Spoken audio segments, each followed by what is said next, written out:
Hello and welcome to the Auto Buyer's Guide podcast powered by Alex on Autos. I'm Tim, he's Alex. Let's jump right in. Polestar 3, the third vehicle from Polestar, their first SUV. Yes. About 2 weeks away. What are we expecting? We're expecting a electric alternative to a Porsche SUV, basically, which is a really interesting twist, actually, I have to say, and definitely a divergence from Volvo's product planning.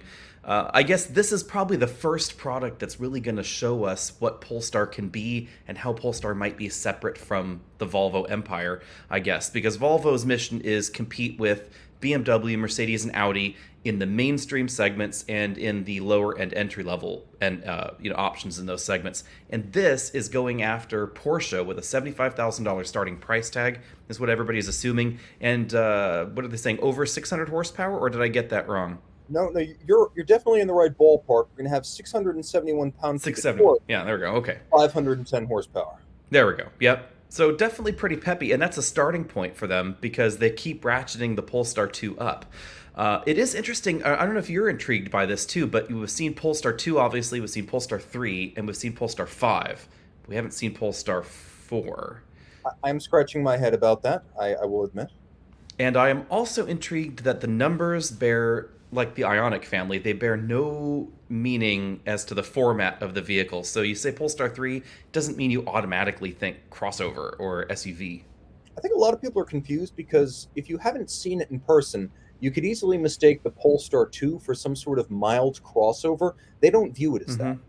Right, and it is. I always thought that was a missed opportunity to not call it some sort of crossover coupe thing because it has about the same ground clearance as XC40, and I mean it is basically an electric XC40, so they could very easily have claimed that. And I think the reason they didn't is that Europe and China doesn't care, and those are the primary market for Polestar 2.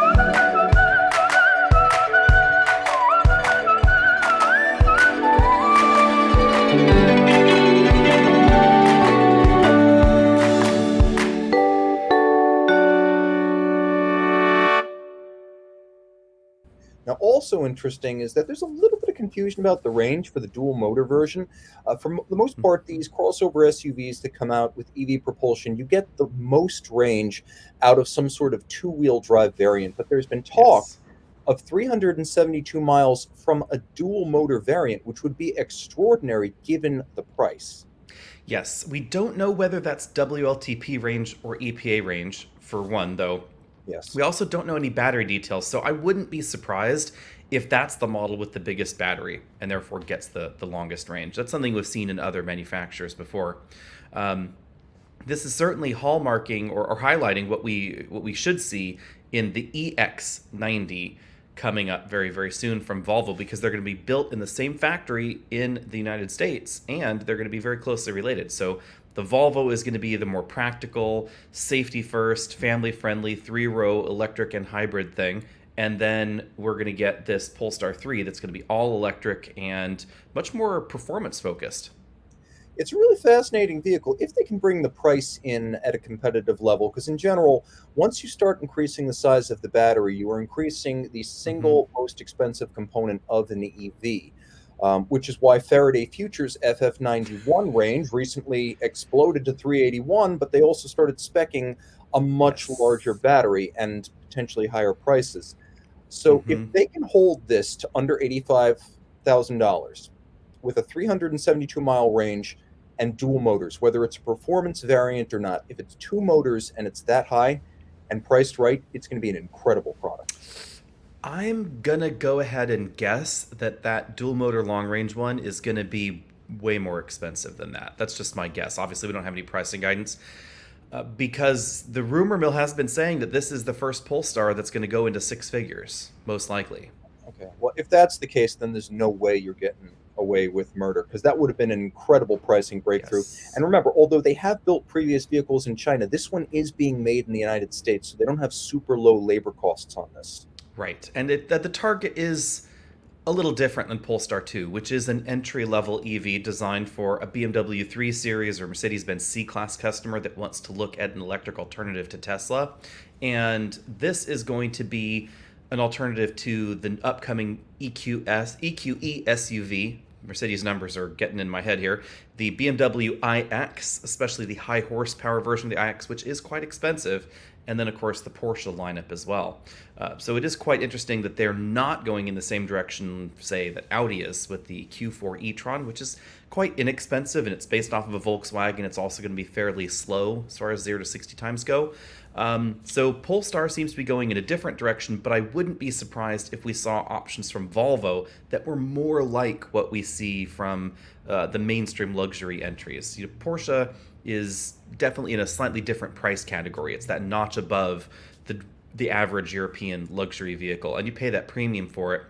And I think that's what Polestar is allowing them to do, and the Volvo will be more of a mainstream, more a quote unquote affordable. You gotta get the air quotes in there for the video, because the EX90 is not going to be cheap. It is going to be fairly expensive too, but it will probably be less.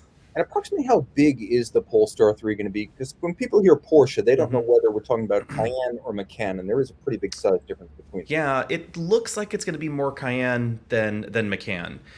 Details are obviously not available yet, but it is going to be a two-row. Rumor says it's going to be a mid-sized two-row, so think X5, BMW iX, Cayenne, etc., not XC60. And that makes sense because it's going to be the first relation to the XC90 reboot. And there will be a lot of Yeah. interesting content for people who want a driving experience, although it's all-wheel drive, and Hmm. it will be balanced as though it were a rear-drive vehicle, and it will also have torque vectoring capability. Yes, and mechanical torque vectoring, which is an interesting twist. So it's going to use a dual clutch style rear differential to torque vector across the rear axle, and it's going to have a more powerful electric motor in the rear than in the front. And this is also something a little bit different than we've seen out of Polestar so far, mind you. The Polestar 2 has actually had a symmetric motor layout, so about 200 horsepower in the rear, about 200 up front. It definitely biased power to the rear unless you floored it, and then it would be this balanced thing. And that is definitely a twist with EVs that we've seen so far, is that high horsepower EVs, they're not balanced that way. So you deliberately have this rear power bias that people enjoy. I'm going to be intrigued to see if Polestar can do anything about the torque steer up front, because this is a weird thing that popped into my mind this last week.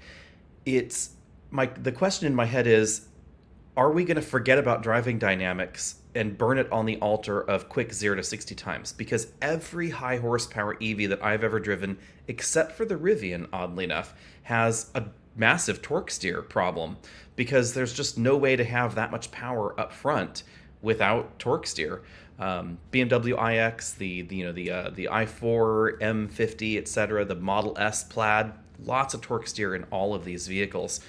And I think the only reason that Rivian doesn't is because they have that quad motor setup. So it kind of makes me wonder if we're going to see performance EVs that are going to try and solve that by either using some sort of limited slip functionality up front, or are we going to get dual motors?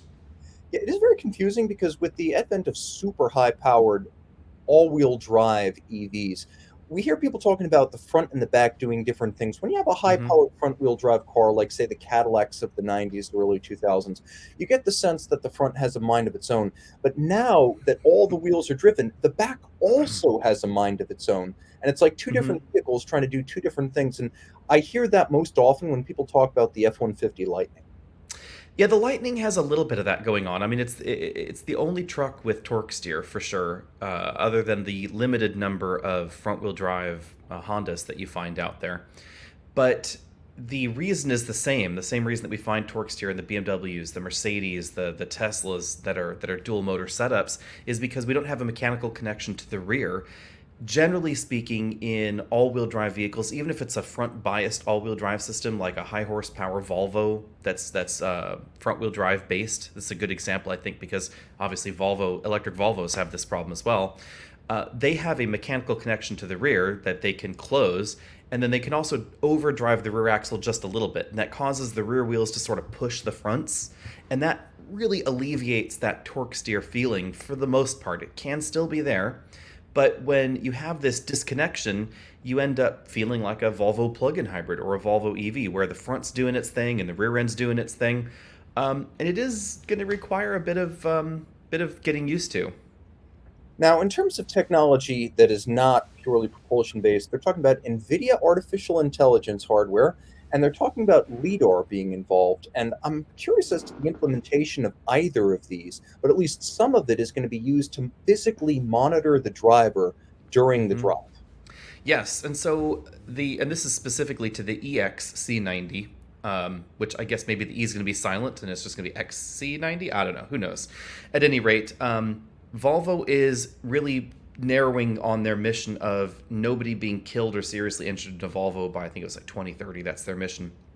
So part of the way they're going to want to get there is using more intelligent active safety systems. And I'm going to be really intrigued to see how they behave, because up until this point, Volvo's active safety systems have been less interactive than, say, Acura's. So if you're driving your Acura aggressively in traffic, collision mitigating braking is going to intervene a lot earlier than the Volvo system. The Volvo system kind of waits till everything's gone wrong, and then it attempts to mitigate that disaster at the very, very end. Whereas with the Acura system, it's going to brake super hard. If you're trying to weave in and out of traffic, you need to turn it off because it will just be brake checking people behind you. And this may be the beginning of a new era for Volvo in those safety systems as a result, or it could be that they're simply trying to change the way the system behaves depending on how the driver is interacting with the road. And that seems to be kind of their mission. If the driver's not paying attention, the system's going to behave differently than if the driver is paying attention and seems to be willfully doing something, I guess. It does make me ask the question, so if I'm just aiming for the telephone pole and I'm in control and I'm aiming for the telephone pole, does it think that's okay? Lots of questions to be answered, especially with implementation. It's become harder and harder for Volvo to differentiate itself in recent years because so many technologies are now either government mandated or Hmm. customary in the luxury price point where Volvo now plays. It's really hard to have that first by far safety reputation that Volvo had in the 70s, 80s, and early 90s. This is one way to set themselves apart, but there's always the question, how much do Yeah. you want your vehicle to intervene in the drive? And of course, I mean, Volvo continues their leadership with passive safety systems as well. Volvo and Mercedes are generally the two safest vehicles intrinsically, seemingly, on the road. They're also the two car companies that tend to pass new government safety tests and safety checks and requirements without modifying the vehicle. You know, there's a new side impact test, and Volvo and Mercedes go, it's fine, it'll pass it. Didn't need it anyway. So I'm going to be intrigued to see what else they have. The LiDAR edition is a really intriguing twist here because a lot of autonomy research has gone into this, and a lot of independent autonomy researchers have long said that LiDAR is a necessary step towards the level of autonomy that Tesla has been seeking. Only Tesla does not want to do it with radar and LiDAR and cameras. They just want to do it with cameras, and we've seen how that's turned out with some of their lawsuits, I guess you'd say. Volvo is using this sensor fusion approach where you can use an optical camera to see what the object is. You use radar to tell how fast it's going in relation to the vehicle, and then LiDAR is more of a positioning and 3D mapping thing. So you can kind of tell this blob is doing something. The camera goes, oh, the blob is a deer, and the radar knows where it's going and how fast it's going in relation to the car. But LiDAR is definitely going to be essential for things especially that are coming across the path of the vehicle and interacting in lane line situations so you can get a better idea of what's going on.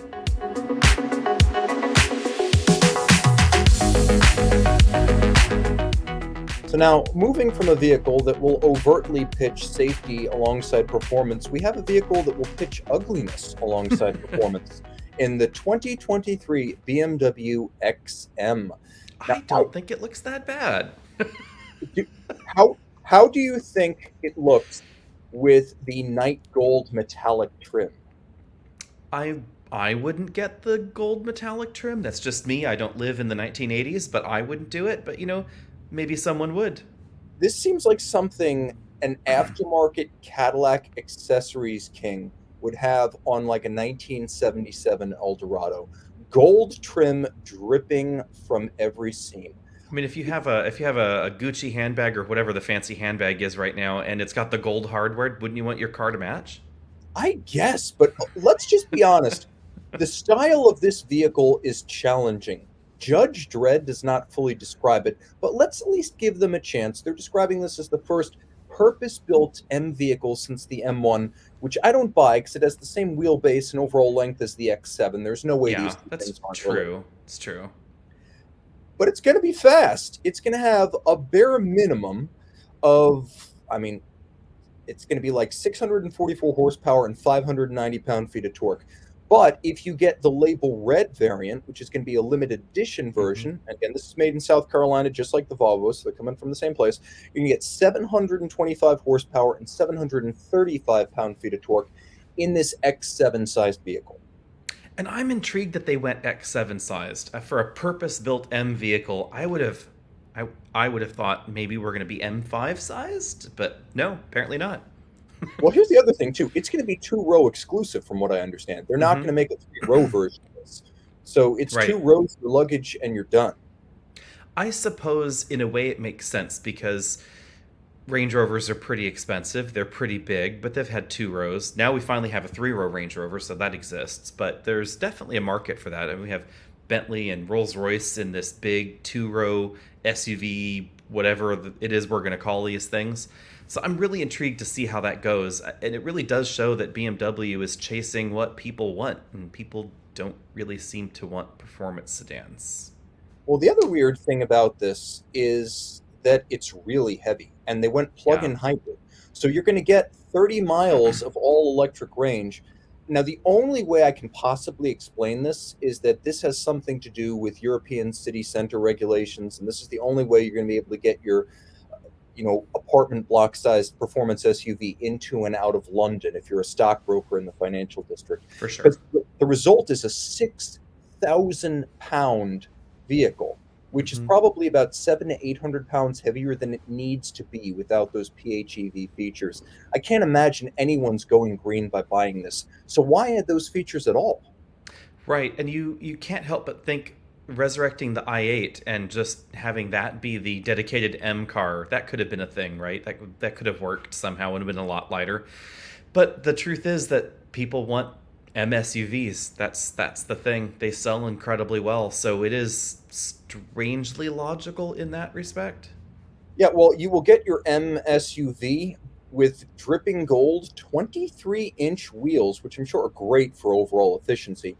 And you will pay a lot of money for it. This is not going to be cheap. Well, it's not quite into Lamborghini Urus territory. Remember, the Urus is that vehicle you buy if you want the performance SUV between $200,000 and $260,000. This is going to be between about 160 and 190, with a very real possibility that certain options will get you all the way to the $200,000 price point. And there's some serious heavy metal at that price point. I guess you really have to be set on the look and attitude of this truck because you've got options in that price range, and they're Sure. incredible. It's a relative value. An AMG version of the GLS is, for instance, more expensive or can be, depending on what you do to it. So I can kind of see it. Let me check out what a Cayenne Turbo GT costs because we're not far from it. That has a Hmm. base price, and fair warning, Porsche base prices subject to change, especially with options. But that has a base price of under 190. So we're not all that far from the ultimate Cayenne, which I've got to Yep. assume is going to be dynamically superior to the 6,000 pound brick in every single way. So you've got to love the way it looks and specifically want this because the alternatives are amazing.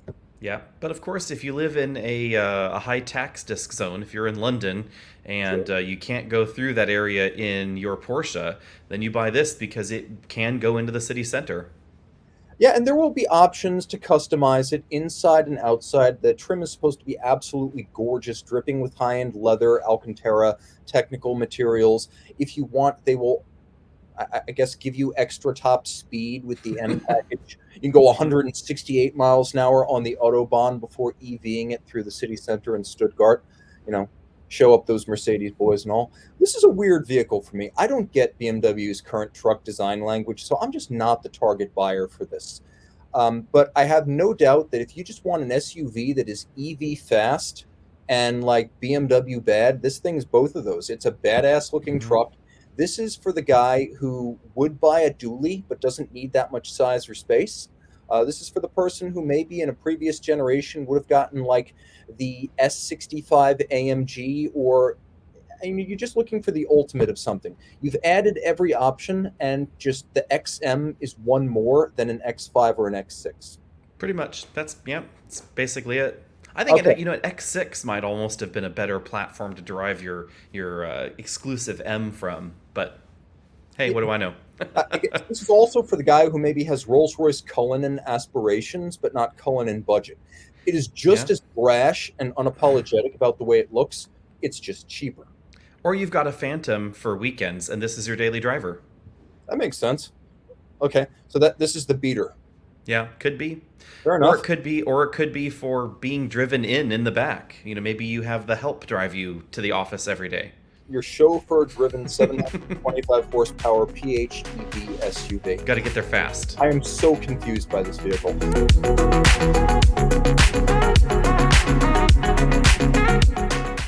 I'm not confused by the next one, though, and this thing has been surprisingly popular. I never saw the appeal of the first generation Outlander plug-in hybrid, but people swore by them, and Mitsubishi apparently sold 300,000 worldwide, which boggles my mind. They did. I think it's because there were no good options at the time. I honestly have had troubles with the Outlander plug-in hybrid, and I don't know if they've been solved with this drivetrain. Mind you, I haven't driven it yet. We've asked for one. Who knows when we're going to get one here. The current generation Outlander is, of course, a Nissan Rogue with a Mitsubishi interior and a Mitsubishi logo because Nissan now owns them. But the Outlander plug-in hybrid is a variant of the previous generation Outlander plug-in hybrid system, not a Nissan plug-in hybrid system. Don't ask me why, because there is supposedly a new Nissan plug-in hybrid system coming for some international markets, just apparently not the US. Who knows for sure? At any rate, so the big deal with this is that it's a serial hybrid system primarily. The design of it is pretty similar to Honda's hybrid system, so it is not capable of running the vehicle on engine power alone below about 45 or 50 miles an hour. Again, some details are sketchy on this generation. And so at those lower speeds, it's a serial hybrid system. So after the battery has been depleted, the fuel economy is not overly good because that's just not the most efficient way to do a hybrid. You want the engine to be powering the wheels mechanically directly and then be aided by the electric motors. That's the most efficient way. It's not really that efficient to generate power, move it along to the other electric motor, and then drive that electric motor. Just ask BMW's i3 with the range extender, which also was not terribly efficient. Now, in this generation, they have made the motors more powerful, they have made it significantly more attractive, and they've kept in a teeny tiny little third row. So if you want something that has a plug and has a third row, this is going to be one of the few options. You could look at something like the current generation XC90, it's going to be a lot more. Or you could look at a Kia Sorento, which is probably going to be similarly priced, but have a much more functional back seat because the Sorento is bigger. Without a doubt, the third row is nominal here, although it is based Mm-hmm. on the new Rogue platform. The Rogue does not have a third row seat, so the third row seat is part of the unique pitch. The Mm-hmm. Nissan Renault alliance moved in 2016, took up its controlling stake in Mitsubishi, so that's where this comes in. What Alex mentioned, which is a little bit odd, is that although the standard Outlander does have a Nissan power plant, the PHEV comes back with a previously existing Atkinson cycle 2.4-liter gas engine that was in the previous generation of the plug-in Outlander. That returns here. It's a lot stouter than if you buy this vehicle just with the Nissan engine. You do get 248 horsepower versus I think like Yeah. 181 or so. Mm-hmm. 332 pound-feet of torque. So if you want to go faster, this is your option.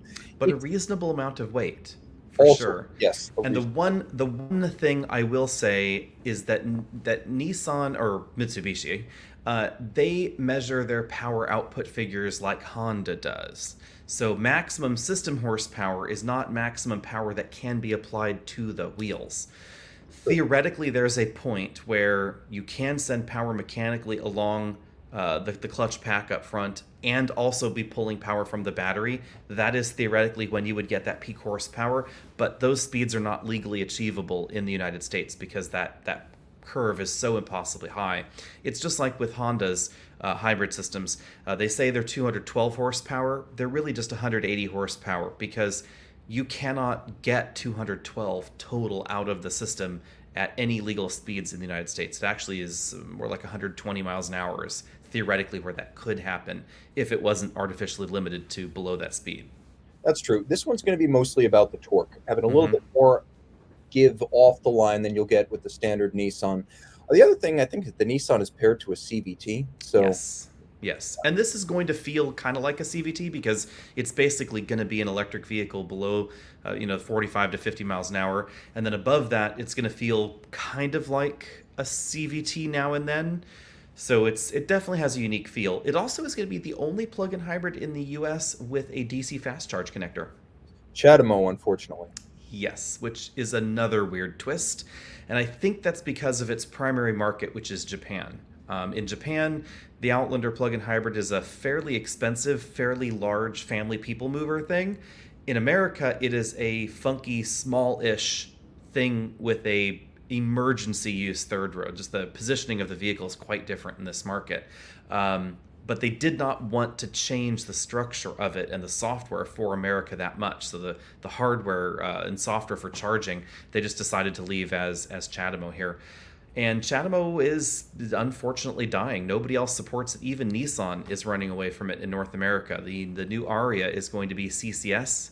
The Leaf will stop sale at some point in time, and it does not appear that we have any ongoing support named from large charge companies. So Electrify America has said, yes, we'll continue to have some sort of CCS to Chatamo thing or a Chatamo standalone charger, but maybe just one hidden in the back of the parking lot. It's really cool to think that it has 50 kilowatt charging because with a 20 kilowatt hour battery, that would be fantastic. You eat your lunch, your vehicle's charged Hmm. again.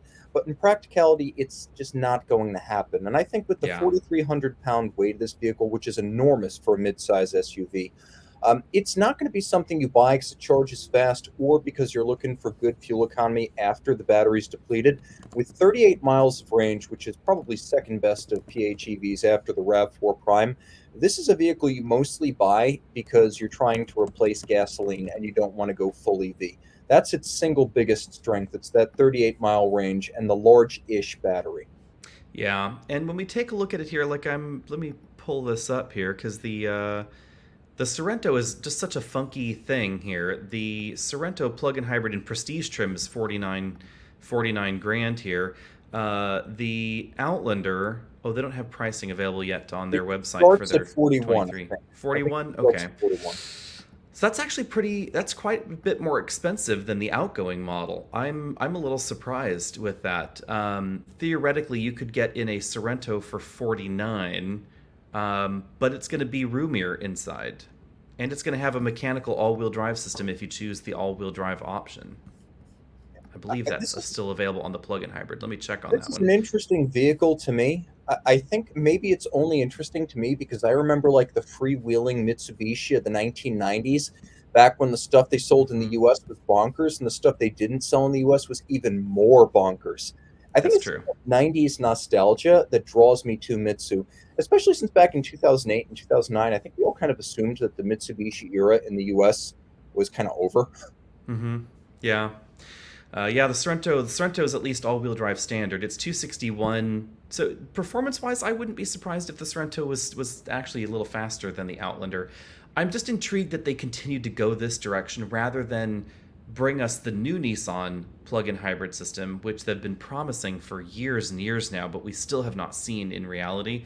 I'm a little bit more intrigued by the promises that they've made out of that new Nissan system. Unfortunately, they just haven't delivered it yet. Yeah, it seems like this vehicle was sort of in between generations with Hmm. Nissan. It wasn't able to piggyback on the next generation, and that's why it's really pulling forward so much of what Mitsubishi already offered on the previous generation vehicle. So if you're in love with the way it looks and you want to replace gas, it's a solid choice. If you're looking for dynamics, whatever it is on paper, it's not going to go that fast. It's Yeah. 4,300 pounds. It weighs as much as like a V8 Challenger, and that's a pretty hefty vehicle for what is a 185-inch long mid-size SUV. Or even, that I would even be compact. That would be compact. Yeah, it's technically compact, Yeah. supposedly. It's on the large side of compact. I am really glad that they kept the third row though, because that has always been a unique feature.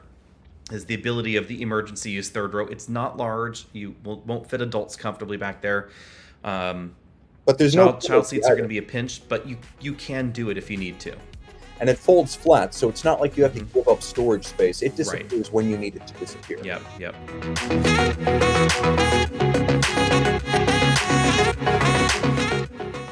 Okay, so it was a big week for big trucks. We got to look at the I emphasize, the next Ford Super Duty, and we've also got heavy duty Silverados. And I guess on the Silverado front, we know a little bit more. We've got powertrains, we've got details about interior upgrades, and I would say the interior is probably the single biggest change. It looks Yes. less ugly externally, but inside they're conforming it better to the changes we saw on the half-ton Silverado last year. Right, which was widely expected, and that's exactly what Chevy needed to do, because the interior, let's be frank, in the previous generation half ton and the current generation 3/4 ton 1 ton, it's just been dreadful. Especially considering the fact that there are so many consumer purchases of heavy duty trucks these days in America, which is not how they were intended when originally they were split off from the bunch. Ford and a lot of companies thought that these would be fleet only, primarily business customers, etc. But there's a huge portion of individual consumers that are buying them because they want to tow a fifth wheel or a gooseneck trailer or something like that, or they have higher payload and towing needs than you would get in a half ton truck, or they just think they're cool, which it's a thing. Um, the Ford setup I'm more intrigued by in a way because Ford is really doubling down on connectivity features, business features, towing features, etc. Whereas the Chevy is a bit more of a refresh here and there, a new interior, creature comforts, that sort of thing. Yeah, the Ford is interesting because it uses an all-new electrical architecture. The frame, and for the most part, the powertrains are what we had before. Hmm. We've got a new 6.8 liter that is based on the 7.3 liter. So if you want gasoline, you've now got two primary engine options. The Power Stroke's going to come back. They're saying there's going to be a little bit more power torque. I haven't seen specific figures. Yeah, no Big power output figures for anything yet. Yeah, and very little details on the Ford front because it is the later breaking of these two news items. I do think the new electrical architecture is interesting because there's everything from the ability to integrate upfit accessories to new trailering options, new trailer security. There are now remote blind spot sensing features that allow you to use blind spot sensors with your trailer. They really thought this through. It's mostly a functionality upgrade to the truck as a Hmm. whole. Yeah, I'm really intrigued to see exactly how the integration of some of these features go, because this is going to be the first truck that supports trailer 360 camera. This will be a market that, a module that you buy from your Ford dealer. It is then installed and integrated into a specific trailer, obviously. So you have to, have someone, or you could do it yourself, cut holes, run wires, etc., integrated into the trailer itself, as is the blind spot monitoring system, because trucks have been able to do blind spot monitoring with conventional trailers as long as their dimensions are within a certain envelope, but not with larger fifth wheel trailers, especially some of the really large ones, just because of their position on the vehicle. So this will do the same thing with that. You'll put radar sensors all around the trailer. They will register with the truck and provide the blind spot monitoring system. I'm really going to be intrigued to see how well those work. Are they going to be able to get manufacturers that can integrate them from the factory? Because that would be a much better option for people that are buying a new fifth wheel. I'm really intrigued by those options, but also just a tiny bit concerned about that integration cost. And they haven't said anything about the cost of the accessories. We're also going to be getting a high output and a low output version of the diesel V8 with different turbos, different cooling systems, etc. They're promising class-leading horsepower and torque, but we don't have any numbers yet. And the only transmission available will be the 10-speed heavy-duty transmission, so no 6-speed or anything like that anymore. That seems to be a common thread between both of these new Super Duty or 2500 and 3500 Hmm. class trucks. They are trying to limit transmissions used to Hmm. just 10-speed options. I don't think you can get a 6-speed on either vehicle at this point. That's a good question. My recollection is bad on the Chevy side, but I believe that fleet customers could still get the 6-speed on the base versions. The 10-speed though is a fantastic 10-speed, and it strikes me funny. This is one of those marketing things. GM wants to say it's an Allison 10-speed transmission. It is not an Allison transmission. Sorry, folks. That Allison badge, if you really look at it on the press release statements, they'll say it's Allison validated transmission. That means General Motors makes the transmission. This is actually the same transmission. It's the same 10-speed that Ford and General Motors co-developed together. It's basically a heavy-duty version of the one that's in the 1500 Silverado and Sierra and the F-150. beefed up for use in the heavy duty trucks. And I don't quite understand GM's desire to have this Allison logo and pay the licensing for the Allison logo on the trucks when they could just say, hey, it's a GM transmission, because it is. Like, I would think they would want to be proud of their engineering ability, because it's a fantastic transmission. I think it's just branding, honestly. You look at some of the names associated: Bighorn, Laramie, King Mm-hmm. Ranch. We're talking trucks. And trucks are all about image and branding for a lot of people. I'm not saying it's the decision maker in every case, but it's a big deal. These vehicles wouldn't have like 6 foot tall grills that are full width if like image weren't a thing here. So let's be Yeah. honest, it I is. mean, some of it makes sense. Like the Cummins brand badging on Rams, that makes sense. But Cummins isn't out there going, you know what? That's an Ison transmission in that one. Well, Ford's just like, we've got a transmission. It's 10 speeds. Done. the Allison brand, also back when, Isuzu was still designing the Duramaxes, they didn't exactly advertise that either. That's true. For That's reason. true. Duramax by Isuzu. Awesome, man. Cowboy high five. What? Why Yeah. not? Why not? Hey. But yes, I mean, I do think there's a lot of lifestyle Mm-hmm. content here. We do have these high country, and soon we have a ZR2 heavy Super Duty coming from GM, which I believe is a first. There's going to be a full ZR2 treatment on Yes. the Super Duty truck. It's Mm-hmm. going to be basically a super high end off road heavy duty pickup. What worked in the Colorado, what worked in the Silverado is now making it to the top of the food chain. Yeah. This is probably not going to be the ultimate work truck. It's going to be a very No. cool off-roader's lifestyle vehicle. And And honestly, you can thank Ram, because they did it with the Power Wagon, and the others realized, wow, they're selling these things, and they're really expensive. We need a piece of that pie. that's also why the high country option exists. Mm-hmm. If you Yeah. want the ugly, older interior, there will still be on the Chevy side a work truck and a custom. So if you want the old ugliness, you can still get it Yeah. for less money. And I have to say, as far as the interior goes, I think GM is winning this battle. The Ram has a nice interior, but the problem with Ram's lineup is that the 1500 is fantastic, but they really did not do a lot to the 2500 and 3500 in the lineup. They didn't do a complete refresh that has the same old cab. It's got old components grafted into the new dashboard design, older seat frames, so the seats are far less comfortable than the Ram 1500 seats, which is kind of a bummer. And then the drivetrain is starting to feel a little old. It does have the Cummins, which I love, and it sounds great, but it's mated to a 6-speed transmission, which is now nearly half the number of gears that we find in everybody else. And that may sound like a non-issue for people that are like, well, I had a Ram with 3 speeds and it was just fine. But when we're talking about a big diesel engine with a relatively narrow power band, because these big diesels don't rev very high, you need the extra gears, and it's going to make a big difference trailering. Yeah. And we do know some details of the upgrades on the GM side of the house. The gas powered V8s haven't really changed. We now Mm-hmm. have an absolutely bonkers 470 horsepower Duramax that's making, I think, 975 pound feet of torque, which is absolutely mental when you consider. I remember when 400 was like, you're Was the like, thing? Yep. yeah, like you were talking about a full size 2500, 3500 class Mm-hmm. pickup.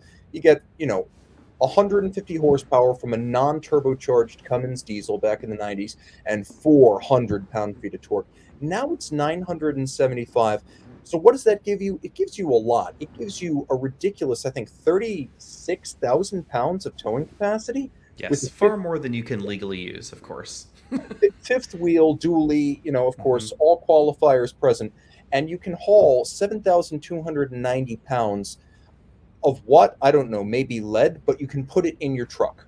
Yes, the numbers make a lot more sense when you consider that these are all medium duty truck components that are in the medium duty lineup, and this naming convention is bonkers, mind you, in America. So for people that are not familiar, we have half-ton trucks, the light duty trucks, then we have the heavy duty trucks, the 2500 and 3500. When you go above 3500, it's a medium duty truck. Don't ask me why these definitions exist, but medium duty are the class 4, 5, 6, 7, and blah blah blah up that chart.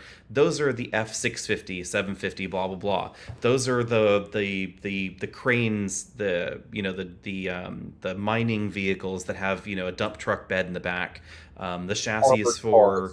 Yeah, the chassis is for all sorts of really big, heavy duty things, but they're medium duty things. So it's that category that really needs that. So if you're doing cross country specialty vehicle transport and you have a Class A license, obviously, for your business to do this, then you're probably buying one of these medium duty upfitted trucks because you want the snazzy cabin with the creature comforts, etc. But it's a work truck and you need to tow lots of things, lots of miles, and you need the performance. Yeah, it's medium duty by the standards of something that says Freightliner on the front. Yes, because it's not in that semi truck category yet. It's that between category of things that they live in. So now we're also getting some upgrades in the Ford. We have a Pro Trailering Assist, which is Hmm. supposed to be able to align with your trailer's gooseneck, uh, which is incredible to me. I can't imagine how this thing is going to manage such fine control, but apparently you no longer need a buddy to line that up. Also, 5G is new. You now have 5G connectivity, and I Hmm. think you can attach at least 10 devices in the Ford. So back to that sort of notion that people are going to be using these as personal vehicles. If you're Hmm. setting yourself up solo to trailer a boat or some horses or connect your family at a campsite, you have a lot more approachable options here. You've got the workspace if you want it, if you want to fold flat your console and use it as a desk. You've got No, no, no, no, no fold flat console, no sadly. fold flat. Oh dear. No, this is the Why? one thing that did not come over for the from the F-150, and it blows my mind. They thought that the center console was already suitable enough for working, and I thought that's just kind of odd because you got the column shifter up here, so you don't have to have the power folding mechanism for the shifter. Why not just have the fold flat doohickey? Doesn't have it for some reason. Could not get a good explanation on that one. So that I think is a missed opportunity Whoa. because that would have been really cool for business customers, people that are buying work trucks to have that extra workspace, but What? No, good. just not there. Yeah. Alex with the catch right there. You got a bigger Yeah. screen too. If you want a 12-inch screen, Hmm. now available, and you'd be hard pressed to get a tiny one. Uh, And upfitters will be happy because they'll be able to write apps that will run on the screen and control upfit options in the vehicle. So if you've got a bucket truck or a crane truck, etc., you can actually integrate the app into the system if the manufacturer wants to do this, mind you, and you can turn on and off options using the touchscreen rather than having to drill into the dashboard. So it could represent a much cleaner look for upfitters that want to spend the money. The 5G connectivity feature also has a lot of benefits for fleet customers. So if you manage a fleet of trucks, or if you own them, if you own a business, etc., that has a large number of trucks, there'll be things like navigation routing that's trailer aware. So you type in the dimensions of your trailer and it makes sure that you're going a route that your trailer will fit. There's basically going to be an ADT like security feature. So if your alarm goes off, you're notified, and the 360-degree camera system is going to take pictures. And then you can also get interior cameras in the cargo areas of trucks, so you can see who's breaking in and who's stealing stuff, so you can report.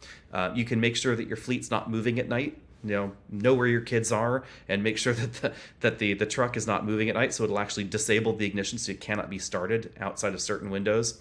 In addition to all the vehicle tracking and other functionality that you typically get with Ford's connected services stuff. And I suspect that there will be a pretty good take rate from aftermarket accessories providers looking to integrate into this because of the size of the Ford aftermarket. I think this is Hmm. going to be very popular. I would also say, realistically, the practical elements that they've added are fantastic, especially the use of hard buttons and physical knobs on the assumption that you might be wearing gloves when you drive this truck. It's not Yes. all luxury Super Duty trucks. There are considerations here for the folks who are going to use it a lot day in and day out and get Hmm. it dirty. Yep. And a lot of practical touches for again for other upfitters, like we've got the onboard 2 kilowatt inverter that's available. Yes. The onboard scales functionality from F-150 has migrated here as well, so your employees know how much weight they're putting in the truck, so you can be sure you're in the safety envelope for that truck, which is a really cool feature. And it will also weigh hitches, so you can be sure that your tongue weight is appropriate for your load. That's another really cool touch there. And anybody that uses a PTO for whatever your business does, whether that's a hydraulic pump for something or an air compressor, if you need high volume air output, that kind of thing, that's now going to be standard on all the Super Duty transmissions. Also, handy little side steps so you can access the bed from the side without having to crawl into it. Very cool. Which is important because these are huge. Yeah, they are big vehicles. One feature you mentioned that I wanted to call out is that the GPS can totalize the length of your truck and your trailer, and it Hmm. will tell you where the roads are either too constricted, the turns too tight, perhaps the tunnels too narrow to actually drive that truck. It will give you a GPS suggested route that takes your total vehicle Hmm. length and maneuverability into account. I don't know how they do that, but to me, that's hugely impressive. It also reminds me that Blue Cruise, at least now, is not available. That is true. I am okay with that because Blue Cruise needs way more time in the oven. That brownie is so underdone. Yeah. I have been pretty unhappy with Blue Cruise in the Lightning, to be honest. That Um, sounds like a fair decision. it's yeah, it just needs more time. The driver feedback is bad. If you're not looking straight at the road, if you're not staring at the road, then you can't tell when the system has disabled because it's down here. I'm looking up there, the notification's down here. There's no beep or anything. The display just stops being blue. It just goes from blue to gray. Doesn't flash, doesn't blink, nothing like that. So you only know that it's off when the car reminds you put your hands back on the steering wheel because now we've just gone back to regular lane centering. It's really stupid in that manner. And then sometimes the system will just disengage randomly. So you're going around a corner, you think all is well on the freeway. I've had it do this twice, which is why I don't use it anymore. It's going around a corner just fine, and then all of a sudden it decides to split from the pack and do a sharp turn right across multiple lanes of freeway traffic. Yeah. Sudden motions and random disengagement without warning are, for me, the mortal sins Mm-hmm. for like our current generation of Yeah. level 2 autonomy. So, yeah, I think there sometimes you're better off just leaving it off, and I actually agree I with think there's Ford. a reason that Super Cruise is more expensive and less available because it seems to be more thoroughly baked and a more complex system. So the way that it has the flashing lights on the steering wheel, I think is actually a stroke of genius because that's a light pretty high and right in your field of vision that's telling you the system's on, it's off, you need to take over, it blinks at you, etc. That's a much better way of doing it, I think. Unfortunately, it is not available in a very large set of vehicles, and the availability, even in the vehicles it's available in, is really low. Like, good luck getting it in a truck. Theoretically, you can. Good luck finding a truck with it on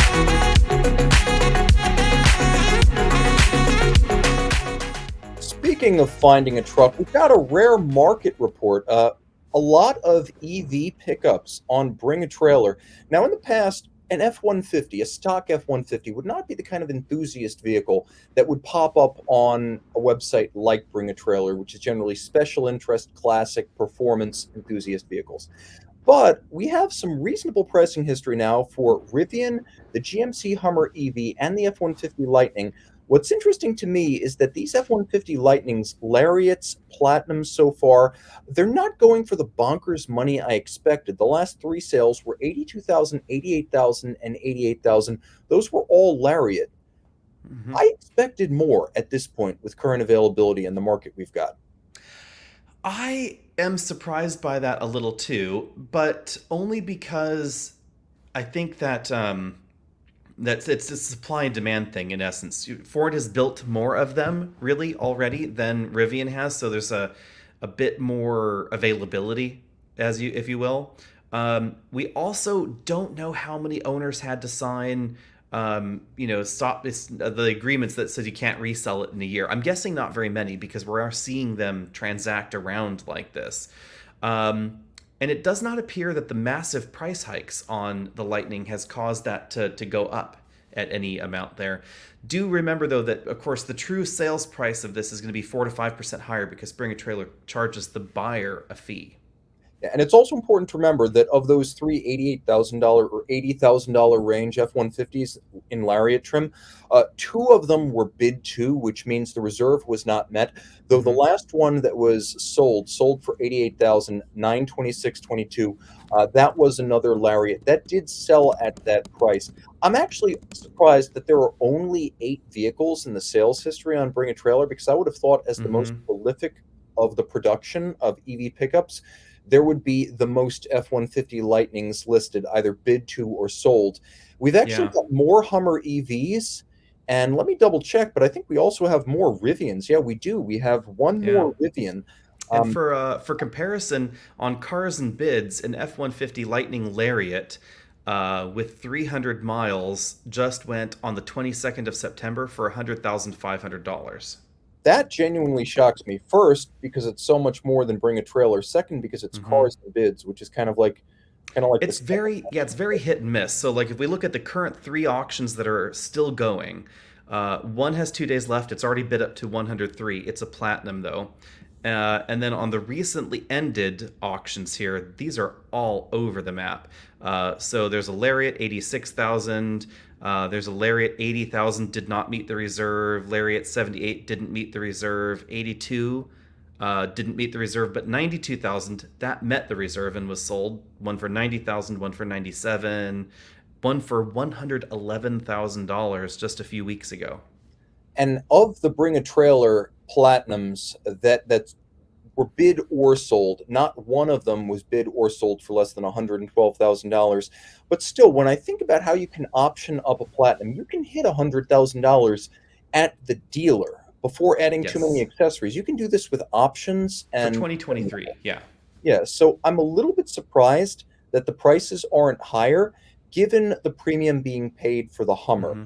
I will say this though, prior to July, every single GMC Hummer EV that auctioned on Bring a Trailer was sold for over $208,000. The most was 275,000 for the first one that sold back in April, but before July, not Yeah. one of these sold for less than $208,000. Since July, not one of them has sold for over $200,000, and the last two went Hmm. for 175 and 181.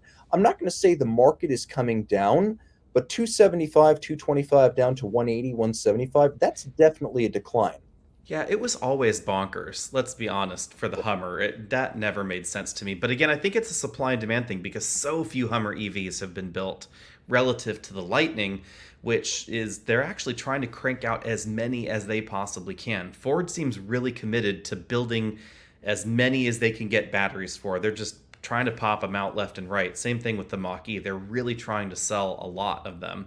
Now, obviously, they're not selling as many as Tesla is selling because they don't have that kind of battery availability, but they're definitely trying to push them out the door.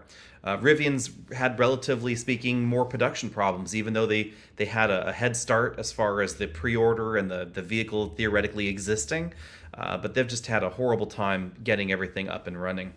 What surprises me is that with the Rivian, they're selling in a relatively narrow range between Hmm. about $100,000 and $120,000. There are no Hummer style 150, Hmm. 175, $200,000 bids on these, and there have not been a whole lot of results. Only 9 results.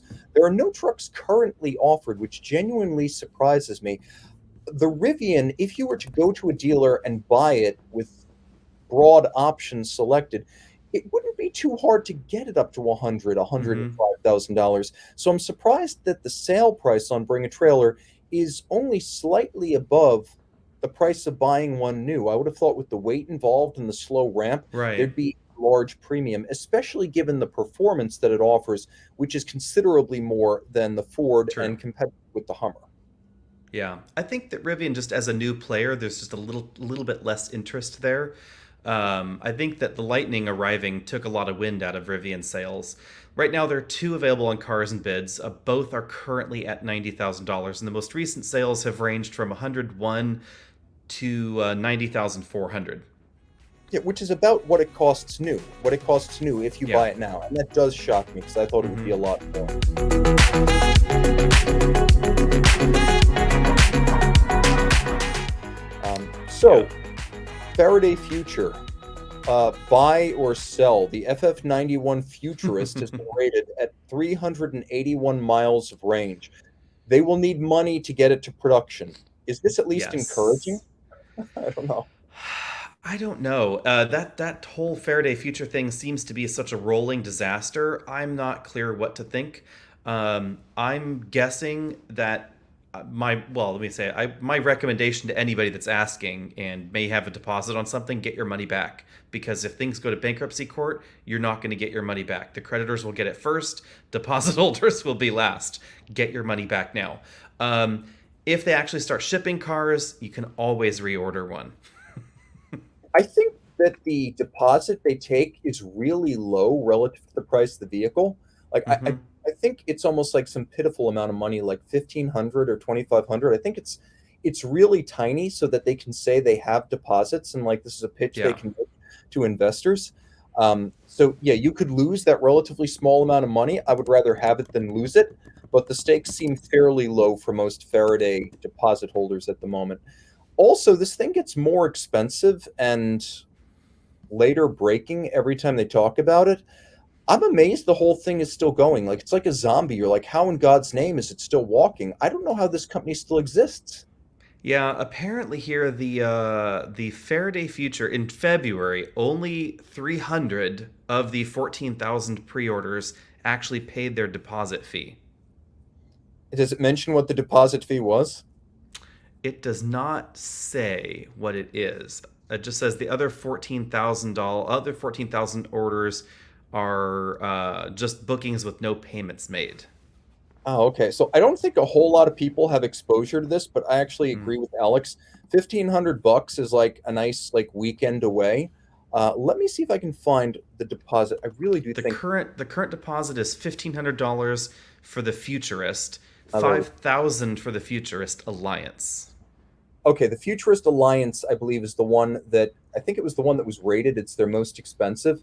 It's Yes. somewhere between 180 and like $210,000, depending on who you ask and on what day and what mood they're in. Yes. Yeah, I would just avoid this. They do not have the money for production engineering. And if there's one lesson we've learned from watching all of these new automakers set up shop over the last decade, it's that Yeah. building a production line can easily cost you $1 billion. And that's if you don't Definitely. use pilot tools. If you just Yes. build the production line and you equip it with the tools and robots and jigs that are going to build the production vehicle, you don't do the dry run stuff, it's still $1 billion. I cannot see this happening. Yeah, my guess is that someone will need to buy them, or maybe they'll need to merge with someone to try and make this work. They're already a public company, so they could try selling more stock, maybe to try and raise some additional capital, but their stock isn't worth a lot, so I don't know how that would work. Here's the other thing too. I think the window is closing for these EV brands that launch Hmm. with a mega product and then try to move down market. Like I think at this point, with companies like Rivian and Lucid launching vehicles that are comparably priced to like gas powered Hmm. equivalents, the door and Tesla being well established in the market, Polestar's coming online. It's not acceptable anymore to offer this ultra low volume unprofitable halo vehicle with no mainstream Yes. products to follow for half a decade or a decade. I think that was great with Hmm. Elon Musk, but he launched at a great time. 2012 was the beginning of a decade long bull run for luxury products and financial markets, equities, everything. I think launching into this market with a super luxury halo product only and no follow on business case is impossible. I don't think there's a next chapter for that kind of business plan. I think it would be fine if it was priced and functioned that high, but the problem it kind of is what more can they do for the price of a Tesla Model S Plaid, which is oddly well priced when you consider how much a Porsche Taycan costs, for instance. So it's going to be really difficult to in the EV space to say, we have the ultimate whatever with 1500 horsepower and 0 to 60 in 2.1 seconds or whatever, when you could just go get a Model S Plaid and pay only 100 and something thousand. So that is a really difficult thing for some of these startup companies, where they've, I think, honestly been a little squeezed by Tesla in that way. Lucid, I wonder how long Lucid's really going to be around too, because they're also focusing on this very expensive set of the market. But then at the same time, there is more profit to be made here than there is on, say, a Fisker Pear, Yeah. or a Fisker Ocean, because those are a lot less expensive. So I would assume that Fisker is definitely in the category of will they make it or will they not make it. Companies like Polestar, they have the benefit of being backed by very profitable multinational parents. So, I'm it not doesn't worried about matter whether Polestar makes money or not. Who cares? the other thing too is that, and I hate to say this, but sometimes if you've got an amazing looking prototype, these independent auto projects can drag on far longer than reason and finances dictate. Mm-hmm. Every time John DeLorean came into the room and pulled the sheet off that Giugiaro prototype, people went nuts. British government, dealers, people who wanted to line up to sell it, people who wanted to line up to buy it. And the same thing was true with Fisker. Nothing made sense behind the scenes, and the ability wasn't there. But every time they looked at the product, people willing to write a check with a deposit or investment, Mhm. the government, they're like, oh my God, the way it looks. Faraday Future's FF91 is this weird rolling monospace living room on wheels. It's Yeah. not sexy, it's not exciting, it's not cool compared to what Tesla and Lucid are making, and it's not truck enough to excite like the Hummer EV type of Right. vibe. The back seats look really comfy though. Chinese market? I would say probably. Anybody That's that wants to get driven in a car, it looks really cool. But yeah, who else does it look cool to? That I don't know. It's got LCDs everywhere. It's got LCDs in the doors and the dash. They're always showing the loungy concept of the rear, where you can almost fully recline the seat into a lay flat bed like structure. Definitely cool, but what's the market? That I don't know.